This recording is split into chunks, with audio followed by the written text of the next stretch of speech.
नमस्कार, city news की अदालत में एक बार फिर हम हाजिर हैं उन्हीं तल्ख तेवरों और तीखे सवालों के साथ। आज सवालों के कटघरे में मौजूद हैं कांग्रेस के वरिष्ठ सांसद और मध्य प्रदेश में कांग्रेस में मीडिया यानी कि प्रचार प्रसार समिति के अध्यक्ष बनाए गए प्रेमचंद गुड्डू जी। आपका बहुत बहुत स्वागत है गुड्डू जी सिटी न्यूज की अदालत में। उज्जैन सांसद के तौर पर लगातार उनके विकास कार्यों की जो है उज्जैन शहर की जनता जो है लगातार तारीफ करती है और इस बार मिशन 2013 को लेकर गुड्डू जी की भूमिका को लेकर कार्यकर्ताओं की नजरें भी उन पर टिकी हैं और किस तरह से कांग्रेस आलाकमान ने उन्हें बड़ी जिम्मेदारी से नवाजा है, इस पूरी जिम्मेदारी को कैसे वो निभाने वाले हैं और क्या कुछ है कांग्रेस की चुनावी रणनीति मिशन 2013 के लिए, इस पर अब हम बात करेंगे। गुड्डू जी, सबसे पहला सवाल आपसे यही होगा कि बतौर उज्जैन सांसद आपको कांग्रेस आलाकमान ने बड़ी जिम्मेदारी सौंपी है, किस तरह से आपने रणनीति के साथ पूरे मध्य प्रदेश के दौरे शुरू कर दिए हैं और अब मिशन 2013 को फतेह करने के लिए कांग्रेस पूरी तरह से मैदान में उतर चुकी है? जी हाँ जी। भारतीय जनता पार्टी पिछले 9.5 पौने 10 सालों में जी जिस तरीके से चाल चेहरा और चरित्र की बात करके, भय भूख भ्रष्टाचार की मुक्ति की बात करके और बिजली पानी और 50,000 तक के कर्जे माफी की बात करके जनता को भुलावे का काम किया है। इन सब चीज़ों को लेके हम लोग कांग्रेस पार्टी वहाँ मैदान में आई है और प्रचार प्रसार सेल का जो चेयरमैन मुझे बनाया गया है वो निश्चित तौर से इन सब जिम्मेदारियों पे और जनता तक नीचे तक जो भारतीय जनता पार्टी ने पिछले करीब 10 सालों के अंदर जो लूटपाट और भ्रष्टाचार और गुंडागर्दी जो भय का वातावरण बनाया है उसको सबको एक्सपोज करने का हम लोग काम करेंगे। बिल्कुल। अगर हम बात करें सांसद महोदय, तो मध्य प्रदेश में कहा जा रहा है कि शिवराज फैक्टर काम कर रहा है। आपको लगता है कि कांग्रेस पार्टी के लिए कोई चुनौती है शिवराज फैक्टर? नहीं, मैं नहीं समझता हूँ कि पार्टी जो है चुनाव अपने मैनिफेस्टो पे चुनाव लड़ती है और उस मैनिफेस्टो पे कितना काम किया है। अब ये इस बात पे कोई व्यक्ति से चुनाव प्रभावित होता मैं नहीं समझता हूँ कि एक तरफ तो 14 मंत्रियों पर भ्रष्टाचार के लोकायुक्त के आरोप लगे हैं। आरोप ही नहीं, लोकायुक्त ने तमाम सारे कागज मांगे हैं और मध्य प्रदेश की सरकार और मुख्यमंत्री जी उन फाइलों को नहीं दे रहे हैं। तो ये कहाँ से वो चाल चेहरा और शिवराज सिंह जी की अपनी जो है भ्रष्टाचार में लिप्त नहीं है। एक तरफ तो शिवराज दिलीप सूर्यवंशी, दूसरी तरफ दिलीप शर्मा, इन पे कोई कार्रवाई नहीं होती है और मुख्यमंत्री अपने चेहरे के आधार पे मेरे को नहीं लगता है कि कहीं भी भ्रष्टाचार को छुपाने की कोशिश की है, भ्रष्ट लोगों को जो कार्रवाई नहीं की है।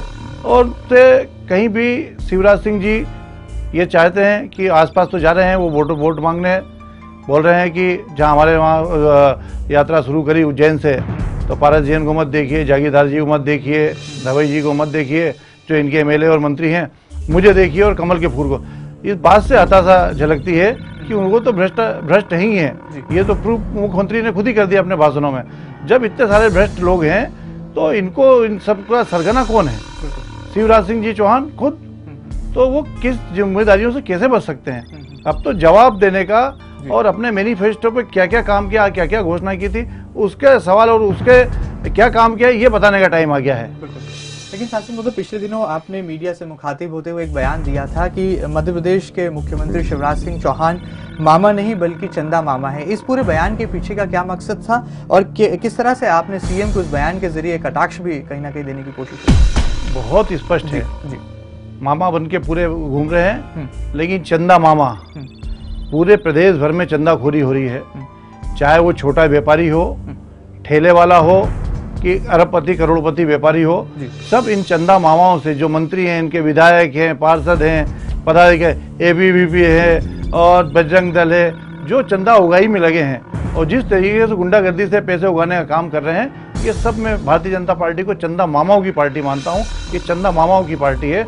चंदाखोरी के अलावा भारतीय जनता पार्टी कुछ नहीं कर रही है। इनके नेता लोग सिवाय गुंडागर्दी चंदाखोरी के अलावा कुछ नहीं कर रहे हैं। इसी परिप्रेक्ष्य में मैंने इनकी चंदा मामाओं की पार्टी कहा है। बिल्कुल। आपने कहा भाजपा चंदा मामाओं की पार्टी है, तो कांग्रेस किस तरह की पार्टी है? कांग्रेस को आप कैसी पार्टी करार देंगे? आप देखें कि कांग्रेस पार्टी जो है डेवलपमेंट पे विश्वास रखती है। चाहे इंदौर का BRTS हो, चाहे इंदौर की नगर निगम हो, चाहे उज्जैन की नगर निगम हो, भोपाल हो, ग्वालियर हो, सागर हो, जबलपुर हो, वहाँ हजारों करोड़ रुपया केंद्र सरकार ने दिया है। 2,424 करोड़ रुपया तो इंदौर को भी दिया है, 1,180 करोड़ रुपए करीब अपने उज्जैन को दिया है। महाकाल परिसर के लिए 128 करोड़ रुपए दिया है, 2800 करोड़ रुपए के करीब भोपाल को दिया। इसी तरीके से हर उसमें हम लोगों ने तो डेवलपमेंट का काम किया है। अब हमने फूड सिक्योरिटी बिल पास किया है, जिससे 80% आबादी को खाने के अधिकार सुनिश्चित करने का काम किया है। किसान भाइयों के लिए हम लोगों ने भूमि अधिग्रहण जो बिल है, सुधार बिल है, उसको हमने पास करवाया है, जिससे किसान भाइयों की जमीन अब कोई जबरदस्ती सरकार भी नहीं ले पाएगी। जहां से 70 से 80% किसानों की सहमति होगी और गाइडलाइन से 4 गुना अधिक पैसे देने की उन लोगों को पैसे मिलेंगे और उसके बाद उनकी सहमति होगी तो ही ले पाएंगे। ऐसा नहीं कि 4 गुना पैसे देके किसी की जमीन हम लोग ले लेंगे। ऐसे बहुत सारे नरेगा है जो ग्रामीण क्षेत्रों में काम कर रहा है, उसके अंदर बहुत बड़ी उपलब्धि है हमारे पास में। और इसी तरीके से तमाम उपलब्धियों को लेके हम लोग जनता के बीच में जाएंगे। और इसी तरीके डेवलपमेंट वाली पार्टी, आपने कहा कि किस तरीके की पार्टी, काम करने वाली पार्टी है। भ्रष्टाचार पे हम लोगों ने अंकुश लगाने का काम किया है। राइट टू इंफॉर्मेशन हम लोगों ने लागू किया, केंद्र सरकार ने लागू किया और उसकी वजह से ही तमाम सारे भ्रष्टाचार के और करप्शन के जो मामले निकल के आ रहे हैं, वो बड़ी बड़ी कार्रवाई कांग्रेस पार्टी ने की है और इस पे कारागार तरीके से काम करने का काम कर रहे हैं। बावजूद इसके देश में कई तरह के घोटाले देखने को मिले। अन्ना हजारे, समाजसेवी अन्ना हजारे को जन लोकपाल बिल की लड़ाई के लिए मैदान संभालना पड़ा। इसके अलावा कोयला घोटाले की बात करें, 2G स्पेक्ट्रम घोटाले की बात करें, तो आपको लगता है भ्रष्टाचार की बात की है, लेकिन एक तरफ बढ़ती महंगाई और इन तमाम घोटालों को बेनकाब होना भी कहीं ना कहीं ये जताता है कि केंद्र सरकार पर भी विपक्ष ने खूब आरोप साधे हैं। नहीं, विपक्ष का काम है आरोप लगाना। जनता ने उनको विपक्ष में बैठाई इसलिए, लेकिन हमको ये भी देखना पड़ेगा कि राइट टू इंफॉर्मेशन दिया किसने, भ्रष्टाचार के मामले निकले कैसे हैं। जब हमने सूचना का अधिकार दिया तो उसके बाद ही सब मामले यहाँ पे निकले और उस पर हमने चाहे मंत्री हो, चाहे अधिकारी हो, चाहे सांसद हो, किसी को भी हमने बकसने का काम नहीं किया। किसी भी तरीके से हम लोगों ने जेल में पहुंचाने का काम सब में पहले कांग्रेस सरकार ने किया। लेकिन मध्य प्रदेश के विपरीत मध्य प्रदेश में शिवराज सिंह जी चौहान उनको बचाने का, भ्रष्ट अधिकारियों को बचाने का काम कर रहे हैं, परमिशन ही नहीं दे रहे हैं। लोकायुक्त जी खुद परेशान है, वो बार बार बोल रहे हैं, लेकिन मंत्रियों के खिलाफ कागज नहीं दिए जा रहे हैं, फाइलें नहीं दी जा रही, तो कार्रवाई किस तरीके से होगी। मंत्रियों के खिलाफ कार्रवाई नहीं हुई, लेकिन सरकारी बाबुओं के खिलाफ जरूर कार्रवाई हुई। लोकायुक्त की बड़ी बड़ी कार्रवाई में करोड़ों रुपए जो है सरकारी बाबुओं के घर से निकले हैं। काले धन के कुबेर सामने आए हैं मध्य प्रदेश में। जी हाँ, बिल्कुल। अब मेरे उज्जैन संसदीय क्षेत्र में ही करीब 260 करोड़ रुपए की अवैध संपत्ति पकड़ी है। जी बिल्कुल। तो क्या संभव है कि अधिकारी कर्मचारी इन मंत्रियों के या मध्य प्रदेश सरकार के संरक्षण के बगैर इतना सब कुछ कर पाएंगे? ये बड़ा सवाल, यही सबसे बड़ी बात। तो इन लोगों पे जो कार्रवाई बनी, जो दबाव बना, लेकिन उसके पीछे जो अधिकारी थे, अधिकारियों ने नाम लिया है। एक बहुत बड़े ऑफिसर की पत्नी ने बोला है कि फलाने मंत्री के कहने पे इतने करोड़ रुपए यहाँ पे दिए गए, ये उसको देना था। तो ये सब चीजें इंगित करती हैं कि किस तरीके से भ्रष्ट और बेईमान लोगों को भारतीय जनता पार्टी की सरकार और शिवराज सिंह जी चौहान संरक्षण दे रहे हैं और संरक्षित कर रहे हैं। हजारों करोड़ के घपले, बार बार हाईकोर्ट ने भी जगह जगह नरेगा से लेकर तमाम मामलों में टिप्पणी की हैं, कार्रवाई करने के निर्देश दिए, लेकिन कोई कार्रवाई नहीं की गई है। बिल्कुल। अगर हम उज्जैन संसदीय क्षेत्र की बात करें तो उज्जैन में सड़कों में गड्ढों की समस्या से जनता जो है लगातार दो चार हो रही है। नगर निगम लगातार सड़कें बनाने के दावे जरूर करता है, लेकिन सड़कें खोद दी जाती हैं, बाद में सड़क निर्माण में देरी हो जाती है। आपको लगता है कि पिछले दिनों जो भारी बरसात का दौर था उसमें जनता को कई सारी समस्याएं हुई, उसको दूर करने के लिए आपने क्या किया? उज्जैन में भारतीय जनता पार्टी की परिषद है, भारतीय जनता पार्टी के मंत्री हैं जी, और लगातार शहर के अंदर तोड़फोड़ की गई और उसको सजने संवारने का काम भी नहीं किया गया। महापौर इल्जाम लगाते हैं कि मंत्री के चहेते ने, ठेकेदार ने काम ले लिया इसलिए काम नहीं हो रहा है। वो आरोप लगाते हैं महापौर के ऊपर कमीशन खोरी का। और इस तरीके से उज्जैन शहर को, मैं नहीं बोल रहा हूँ, ये बात भारतीय जनता पार्टी के सांसद जो हमारे रघुनंदन शर्मा जी हैं, उनका कहना कि ये इसको भूतिया शहर बना दिया। बिल्कुल। इन घोषणा वीरों ने, मुख्यमंत्री ने जो घोषणा वीर वहाँ पे जगह जगह घोषणा करके गए, स्टोन लगा के गए, लेकिन वहाँ पे काम तक चालू नहीं हुआ। तो ये जो है इनकी आपसी लड़ाई, चाहे वो ठेकेदारी की हो या कमीशन खोरी की हो, उसके वजह से उज्जैन शहर को जो भुगतना पड़ रहा है, ये भारतीय जनता पार्टी की वजह से। यदि कांग्रेस की परिषद थी तो कांग्रेस की परिषद थी जब तो हम लोगों ने ये स्थिति कभी वहाँ पे देखी नहीं। लेकिन पिछले 2 सालों से जब से भारतीय जनता पार्टी की परिषद बनी है, उसके बाद मंत्री, मेयर और इनके कमीशन खोरी और आपसे एक दूसरे आरोप प्रत्यारोप के दौरान पूरे शहर का पूरा सत्यानाश कर दिया है। यहाँ पर ये बड़ा गंभीर आरोप सीधे तौर पर सांसद गुड्डू जी ने लगाया है और मंत्री जी और महापौर जी की गुटबाजी का खामियाजा उज्जैन शहर की जनता को भुगतना पड़ रहा है। और शायद यही वजह है कि सत्तारूढ़ पार्टी के नेता भी महाकाल की नगरी को अब कहीं ना कहीं भूतिया नगरी का नाम भी दे चुके हैं। आगे बढ़ते हैं और सांसद गुड्डू जी से जानने की कोशिश करते हैं कि कांग्रेस ने किस तरह से 50 दिनों की चुनावी रणनीति तैयार की है और कैसे ज्योतिरादित्य सिंधिया का चुनावी चेहरा कांग्रेस के लिए कमाल दिखाएगा। आपको क्या लगता है, ज्योतिरादित्य सिंधिया ये चेहरा चुनाव प्रचार समिति के अध्यक्ष के तौर पर सामने लाया गया है, आपको नहीं लगता कि मिशन 2013 से ठीक पहले समय बहुत कम है ज्योतिरादित्य सिंधिया के पास और चुनौतियां बहुत ज्यादा हैं? नहीं, निश्चित तौर से मैं आपको यहाँ पे करेक्ट करना चाहूँगा जी बिल्कुल कि ये हमारी कांग्रेस पार्टी में हमेशा मैनिफेस्टो पे चुनाव होता है जी। और उसके आधार पे चुनाव लड़ा जा रहा है। और सिंधिया जी को या प्रेमचंद गुड्डू को या अरुण यादव जी को या सुरेश पचौरी जी या राहुल सिंह जी को सबको अलग अलग जिम्मेदारी दी गई है बिल्कुल। और वो सब अपनी अपनी जिम्मेदारी इन 50-60 दिनों के अंदर निर्वाह करेंगे। और कांग्रेस में कभी मुख्यमंत्री, जो आप जिस तरफ इशारा कर रहे हैं, मुख्यमंत्री प्रोजेक्ट करने की परंपरा नहीं रही है।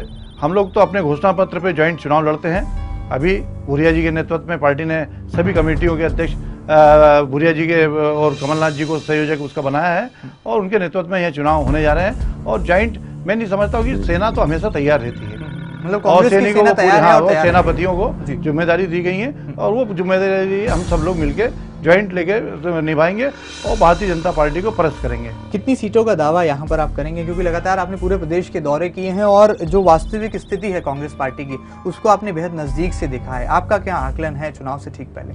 अब निश्चित तौर से कांग्रेस स्पष्ट बहुमत पाएगी। 150 से अधिक सीटें हम लोग जीतेंगे कि मैं पूरे प्रदेश भर के काफ़ी जगह गया हूँ और भी जगह जहाँ बची हैं वहाँ भी जाना है मेरे को, जहाँ हजारों की संख्याओं में, चाहे पन्ना हो या पवई हो या उमरिया हो या सागर हो, तो इस सब जगह मैंने आम सभाएं की हैं अध्यक्ष जी के साथ में। तो वहाँ हजारों की संख्या में जनसमूह उमड़ रहा है, तो पूरी तरीके से पूरे चेंज के मूड में है। दूसरी तरफ भारतीय जनता पार्टी शिवराज सिंह जी चौहान जो सरकारी मशीनरी का पूरी तरीके से दुरुपयोग कर रहे हैं, जहाँ जा रहे हैं आंगनवाड़ी बालवाड़ी हर जिले में तकरीबन 4 से 4.5 हजार कार्यकर्ता आंगनवाड़ी बालवाड़ी के कार्यकर्ता हैं, उनको अनिवार्य रूप से वहाँ रखने का उन्हें कलेक्टरों को और एसडीएमओ को जिम्मेदारी दी है। मैं बता देना चाहता हूँ अधिकारियों को भी और इस प्रशासनिक अधिकारी को समझा देना चाहता हूँ कि ये कहीं आरएसएस या भारतीय जनता पार्टी के दबाव में प्रभाव में आके काम नहीं करें। जी नहीं तो उनके उसके परिणाम उनको बाद में तकलीफें होंगी। जो भारत सरकार ने आईएएस सत्यमेव जयते का जो एक स्लोगन है उसको पूरे उसी तरीके से अधिकारियों को अपना काम करना चाहिए। और जिस तरीके से गाड़ियों में भर भर के आंगनवाड़ी बालवाड़ी कार्यकर्ताओं को ले जाके मुख्यमंत्री की सभाओं में बैठाना, घंटों उनको भूखे प्यासे बैठा के रखना, ये ठीक नहीं है। बिल्कुल। मुख्यमंत्री की जन आशीर्वाद यात्रा को आप किस नजरिए से देखते हैं, क्योंकि जहां जहां मुख्यमंत्री जन आशीर्वाद रथ के जरिए पहुंच रहे हैं उन जिलों में काफी तादाद में जन सैलाब उमड़ रहा है। मुख्यमंत्री जी के स्वागत के लिए देर रात तक लोग जो है सड़कों पर जुटे रहते हैं, तो कहीं ना कहीं ये कांग्रेस के लिए चिंता की लकीरें बढ़ाने वाला सबब तो नहीं लगता? नहीं भाई, मुख्यमंत्री जी कितने चिंतित हैं। जन आशीर्वाद यात्रा निकल रही है, साथ में 12 जिलों में फ्लड, इतनी बड़ी मात्रा में नदियों में पानी और तो तमाम उजाड़ हुआ। एक आध दिन उन्होंने यात्रा निरस्त की, बाकी सब दिन वो यात्रा करते रहे। तो उनका सत्ता से कितना मोह है, इस बात की जनता के सुख और दुख का ध्यान नहीं है उनको। मैंने कहा आपको कि ये आंगनवाड़ी बालवाड़ी कार्यकर्ताओं को इकट्ठा करने से नहीं मालूम पड़ेगा। ये तो अभी आचार संहिता लगने दो, सरकारी तंत्र अभी मालूम पड़ जाएगा मुख्यमंत्री जी की कितनी लोकप्रिय और कितनी लोकप्रियता है, अभी 10-15 दिन के अंदर ही सामने आ जाएगी। बहरहाल यहाँ पर सरकारी मशीनरी के दुरुपयोग का आरोप सीधे तौर पर सांसद गुड्डू जी ने लगाया है और जिस तरह से मुख्यमंत्री लगातार जन आशीर्वाद यात्रा के जरिए अपना जनाधार तैयार करने की कोशिशों में जुटे हैं, उस पर भी तीखा प्रहार सीधे तौर पर कांग्रेस पार्टी ने किया है। आगे बढ़ते हैं गुड्डू जी, प्रेमचंद गुड्डू एक ऐसा नाम जो जब जिस विधानसभा से आपको चुनाव मैदान में उतारा गया आपने जीत का परचम लगाया। ऐसा कौन सा फॉर्मूला है आपके पास जीत का कि आप जिस लोकसभा क्षेत्र में गए वहां जीते, जिस विधानसभा क्षेत्र में पार्टी ने मौका दिया वहां से जीत कर आए? अगर हम थोड़ा सा इतिहास के पन्नों को पलटें तो बात चाहे सांवेर की करें, आलोट की करें या उज्जैन संसदीय क्षेत्र की करें, कौन सा जीत का फॉर्मूला आपके पास है? नहीं, निश्चित तौर से आपने ये वादी दी है, मैं आपको बहुत धन्यवाद देना चाहता हूँ। लेकिन आम कार्यकर्ताओं की जो भावना है, आम जनता की भावना है, उनको हम लोगों ने बहुत करीब से समझा, स्टडी की है और कांग्रेस पार्टी की जो रीति नीति रही है उस वजह से उसको हमने ठीक तरीके से लोगों तक पहुंचाया, उस वजह से हम लोगों को यहाँ जीत का मौका मिला। और थोड़ा जो सिस्टम है अपना, तो सिस्टम से हम लोग अपने काम कर लेते हैं और हमारे जो साथी हैं उनके सबके सहयोग से ये चुनाव हम लोग रणनीति बना के हम लोग लड़ते हैं, चाहे 15 दिन का टाइम मिला हो या 20 दिन का टाइम मिला हो। टंके की चोट पे हम लोगों ने कोई भी ऐसी चुनौती नहीं रही है, इसके स्वीकार करने से हमने इनकार किया। जहाँ 25-25, 30-30 सालों से कांग्रेस नहीं जीती है, उन सब सीटों पे मुझे लड़ाया गया और हम लोगों ने उस पर विजय हासिल की। तो निश्चित तौर से साथियों का सहयोग है, उनकी वजह से हुआ है। पिछले दिनों कांग्रेस उपाध्यक्ष राहुल गांधी और कांग्रेस आलाकमान ने ऐसे संकेत दिए थे, जो मध्य प्रदेश से बड़े सांसद हैं, जो मेंबर ऑफ पार्लियामेंट्स हैं, उन्हें भी पार्टी जो है विधानसभा चुनाव मैदान में उतारेगी। तो आपको लगता है इतनी बड़ी जिम्मेदारी आपके कंधों पर कांग्रेस आलाकमान ने दी है, प्रचार प्रसार समिति का आपको अध्यक्ष का दायित्व सौंपा है, ऐसे में क्या विधानसभा चुनाव में तमाम सांसद अपनी कहीं ना कहीं किस्मत आजमाएंगे? नहीं, किस्मत आजमाने का कोई सवाल ही नहीं। यदि पार्टी जहाँ से भी बोलती है लड़ने का, तो हम ये भी जिम्मेदारी निभाएंगे और वो भी जिम्मेदारी निभाएंगे, उसमें हम लोग कहीं पीछे नहीं है। आलाकमान जहाँ बोलेगा, हम सभी सांसदों से बात हुई, यदि हमको बोला जाता है लड़ने का तो हम लड़ेंगे, लेकिन अभी जो जिम्मेदारी हमें दी है इसको हम पूरी तरीके से उस जिम्मेदारी पे खरा उतरना चाहते हैं। बिल्कुल। बहरहाल यहाँ पर चुनावी रणभूमि में खड़े सांसद प्रेमचंद गुड्डू जी का साफ तौर पर कहना है, यदि कांग्रेस आलाकमान ने उन्हें संकेत दिया, कांग्रेस आलाकमान ने उन्हें निर्देश दिया, तो वो मध्य प्रदेश की किसी भी विधानसभा सीट से चुनाव मैदान में उतर सकते हैं और कांग्रेस पार्टी को जीत दिलाने का दम भी उनके पास बेहिचक है। आगे बढ़ते हैं। आपके प्रेमचंद गुड्डू, आपका ये नाम लगातार मध्य प्रदेश में जो है एक बड़े दिग्गज नेता के तौर पर उभरता है और आपकी राजनीतिक जो शैली है वो बड़ी ही सरल, सहज और सौम्य कही जाती है। एक तरफ सांसद सज्जन सिंह वर्मा जो कि आक्रामक बयानबाजी के लिए लगातार चर्चाओं में रहते हैं, तो वहीं आप सूझबूझ का परिचय देकर संसद में अपनी उपस्थिति दर्ज कराते हैं। तो इसको किस नजरिए से देखते हैं? और जब आप मध्य प्रदेश का प्रतिनिधित्व देश की संसद में करते हैं, तो कौन कौन से मुद्दे ऐसे हैं जिसको आपने जनता के लिए आवाज बनकर उठाया है? मैंने मध्य प्रदेश के लिए तमाम सारे हॉस्पिटल्स के मामले उठाए हैं, चाहे वो BRTS का हो, चाहे वो उज्जैन का हो, चाहे भोपाल का हो। ये JNRM में तमाम सारे योजनाएं हम लोगों ने इसमें लागू करवाई हैं। सर्व शिक्षा अभियान के तहत प्रधानमंत्री सड़क में हमने 500 तक की आबादी उज्जैन और रतलाम को शामिल करवा लिया है। और इसी तरीके से तमाम सारी जो नर्मदा शिप्रा लिंक है, उसके लिए मध्य प्रदेश की सरकार जो है, हम चाहते हैं उसमें 4000 करोड़ रुपए के आसपास का बजट लगेगा, लेकिन शिवराज सिंह चौहान जी उसको भ्रमित करने की कोशिश कर रहे हैं। 436 करोड़ में हालत ये कि पूरा पैसा पानी के अंदर चला गया। सितंबर तक जो आना था, जो घोषणा की थी मुख्यमंत्री जी ने, वो वहाँ तक छुआ भी नहीं है उसने, और वो पैसा पूरी तरीके से ठेकेदारों के भ्रष्टाचार की भेंट चढ़ गया है। हम चाहते हैं कि इसका स्थायी हल होना चाहिए। तो 4000 करोड़ की करीब वो योजना है। नर्मदा शिप्रा लिंक यदि हो जाता है तो निश्चित तौर से हमारे देवास, शाजापुर से लेके आखिरी मंदसौर, नीमच तक ये हमारी शिप्रा प्रभावमान हो जाएगी। और इसी तरीके से पूरे मध्य प्रदेश के लिए हम लोगों ने तमाम सारी लड़ाइयाँ लड़के तमाम से केंद्र सरकार में जो पैसा, हम लोग विधायक थे 98 में जब भारतीय जनता पार्टी NDA की सरकार थी, जो पैसा नहीं आता था वो पैसा उससे करीब 10 गुना ज्यादा पैसा मध्य प्रदेश सरकार को दिलवाने का काम हम लोगों ने किया है। बिल्कुल, बेशक आपने केंद्र सरकार से पैसा तो दिलाया, लेकिन उसका सही इस्तेमाल नहीं हो पाया। अगर हम इंदौर के ही BRTS यानी कि बस रैपिड ट्रांजिट सिस्टम की बात कर लें, तो लगातार जनता जो है ट्रैफिक जाम की समस्या से दो चार हो रही है, रोजाना दुर्घटनाएं हो रही हैं और महज एक बस ट्रैक की खातिर पूरे शहर में जाम लगा रहता है। आपको नहीं लगता कि शहर की हृदय रेखा में ये जो BRTS प्रोजेक्ट लगा है, इसकी वजह से जनता को सुविधा कम, असुविधा ज्यादा हुई है? आपका क्या व्यक्तिगत तौर पर नजरिया है? नहीं, जी हाँ, पूरी तरीके से आपकी पूरी बात से सहमत हूँ। मैं थोड़ा सा 2 साल पहले ध्यान दिलाना चाहूँगा। बिल्कुल, केंद्र सरकार ने LIG चौराहे से लेकर शिवाजी वाटी तक 25 करोड़ रुपए की राशि एलिवेटेड ब्रिज के लिए दी थी। बिल्कुल ठीक बात। और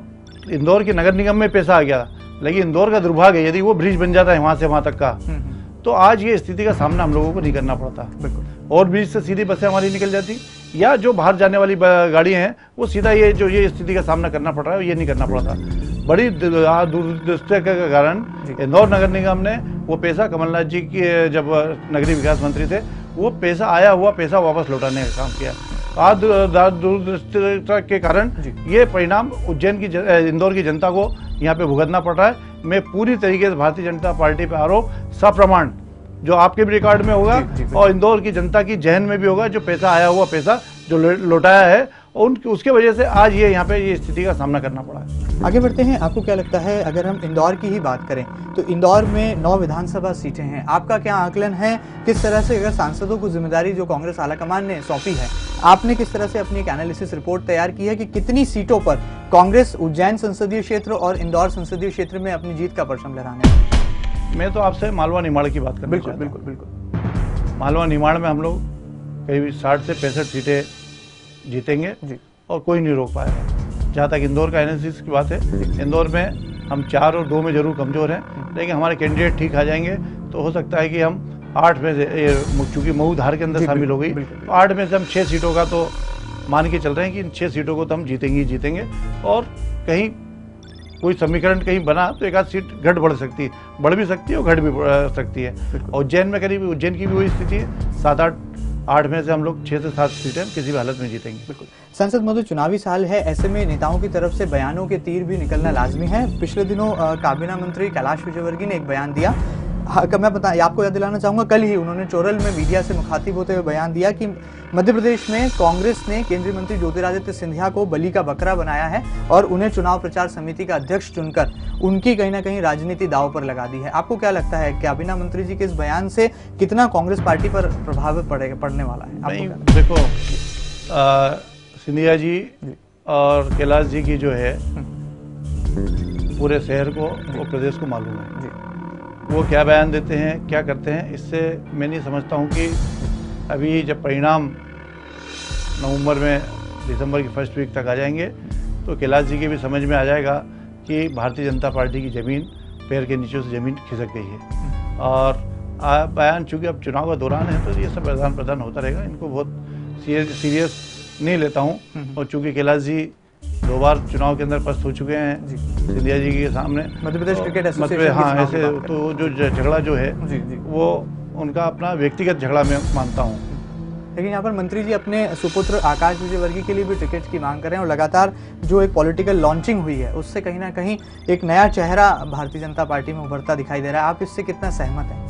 नहीं, मैं तो इन चीज़ों को अच्छा स्वागत करता हूँ। जी बिल्कुल। और अच्छे लोग, बढ़िया लोग, नौजवान लोग आएंगे, नए सोच के साथ आएंगे, चाहे भारतीय जनता पार्टी हो या कांग्रेस हो, नए लोग आते हैं तो एक नया सोच लेके आते हैं और एक नए काम करने की स्पीड बनती है, मैं उसका स्वागत करता हूँ। आपके सुपुत्र अजीत बोरासी जी ने भी बहुत मेहनत की और युवक कांग्रेस के चुनाव में लगातार उनकी जो मेहनत है वो दिखाई दी और कांग्रेस पार्टी में वो अच्छी महत्वपूर्ण भूमिका पर जीत कर आए हैं। उनके लिए उनका राजनीतिक भविष्य आप किस तरह से देखते हैं आने वाले वक्त में? नहीं, मैं राजनीतिक भविष्य अपने बेटे का, ये मैं बिल्कुल इस पक्ष में नहीं हूँ, मेरा बेटा है तो इसके वजह उसकी अपनी योग्यता है। जी बिल्कुल। वो अपनी योग्यताओं पे पार्टी समझती है कि उसको कुछ काम देना है, जिम्मेदारी देना है। बाकी चुनाव तो सब पूरा पार्लियामेंट का चुनाव संचालन किया है, यहाँ पे सब छोटे बड़े सब चुनाव उसने, चाहे वो नगर निगम हो, जिला पंचायतें हों, सब चीज़ें सब चुनाव में उसने देखा है।